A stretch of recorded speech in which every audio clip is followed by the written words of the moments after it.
नमस्कार, प्रणाम। आज की वीडियो में हम बात करेंगे ग्लेशियर मेल्टिंग के ऊपर। और glacier melting we all know it is round the world, चाहे आर्कटिक हो चाहे थर्ड पोल हिमालय की हम बात करें, हर जगह ग्लेशियर पिघल रहा है। आर्कटिक ग्लेशियर्स में एक इंटरेस्टिंग बात यह है कि आर्कटिक के ग्लेशियर्स में they are storing double the carbon what is being present in the atmosphere.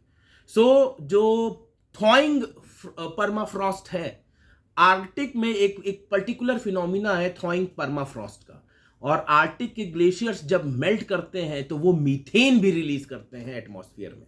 और मीथेन जो है वो भी एक ग्रीन हाउस गैस है जिसका global warming potential 25 times more है कार्बन डाइऑक्साइड से। सो ग्लेशियर का पिघलना भी मीथेन को रिलीज कर रहा है जो कि ग्रीन हाउस गैस है। और ग्रीन हाउस गैस के एमिशन से, कार्बन एमिशन से टेम्परेचर बढ़ रहा है जिससे ग्लेशियर मेल्ट हो रहे हैं। तो ये दोनों पॉजिटिव फीडबैक प्रोसेस है, क्योंकि ज्यादा कार्बन होने से टेम्परेचर बढ़ेगा, ग्लेशियर पिघलेंगे, और जितना ज्यादा ग्लेशियर पिघल रहा है आर्कटिक का उतनी मीथेन भी रिलीज हो रही है। दूसरा, आर्कटिक के ग्लेशियर्स में डबल दी कार्बन है, तो जितना ज्यादा ग्लेशियर मेल्ट होगा उतनी कार्बन फिर रिलीज हो जाएगी। अगर हम बात करें थर्ड पोल, जिसको हम हिमालय माउंटेन्स कहते हैं, यहां पे हिंदू कुश हिमालय में अगर ऑन एन एवरेज में आपको एक डेटा दूं, 20 मीटर प्रति वर्ष ग्लेशियर रिसीड कर रहे हैं प्रति वर्ष। और अगर मैं आपको डेटा दूं गंगोत्री ग्लेशियर्स का, गंगोत्री ग्लेशियर ने हमें ये जानकारी हमें मिली है कि पिछले कुछ दशकों से 20 से 25 मीटर प्रति वर्ष गंगोत्री ग्लेशियर पिघल रहा है इस स्पीड से।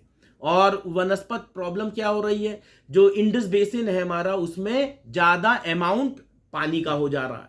और क्लाइमेट चेंज से जो असली समस्या अब आ रही है वो आ रही है कि अब हमारा जो प्रेसिपिटेशन है it will increase by 5 to 15%। So precipitation जब बढ़ेगा, क्लाइमेट चेंज का सबसे बड़ा इंपैक्ट है प्रेसिपिटेशन बढ़ जाना। जब ज्यादा प्रेसिपिटेशन होगा, प्रेसिपिटेशन ज्यादा होना आइस की मेल्टिंग को और फास्ट करेगा और एक्सिलरेट करेगा। और जब ग्लेशियर पिघलते हैं, कश्मीर का अगर मैं आपको डेटा बताऊं, we have lost 30,000 hectares of agricultural land. क्योंकि जब ग्लेशियर पिघलते हैं तो ग्लेशियर के ही मेल्ट वाटर पे इरिगेशन और एग्रीकल्चर की प्रैक्टिसेस नीचे लोअर डाउन स्ट्रीम पे लोग उन पे प्रभावित होते हैं। जब ग्लेशियर पिघल जाएंगे, पानी आएगा ही नहीं, तो एग्रीकल्चरल लैंड भी आपकी खत्म हो रही है। और काराकोरम और पीर पंजाल की ग्लेशियर की मैं यह बात बताना चाहूंगा, काराकोरम रेंज में ग्लेशियर का पिघलना जिस स्पीड से रिसीड कर रहे हैं वो उतना नहीं है जितना पीर पंजाल का ग्लेशियर तेजी से रिसीड कर रहा है। सो ग्लेशियर मेल्टिंग को कंट्रोल करने के लिए हमें कार्बन एमिशन को कंट्रोल करना है, जिससे ग्लोबल वार्मिंग कुछ हद तक हम कम कर पाएं, तभी हम ग्लेशियर को मेल्ट होने से रोक सकते हैं।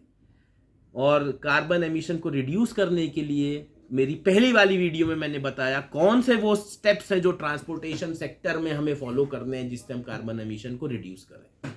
धन्यवाद, प्रणाम।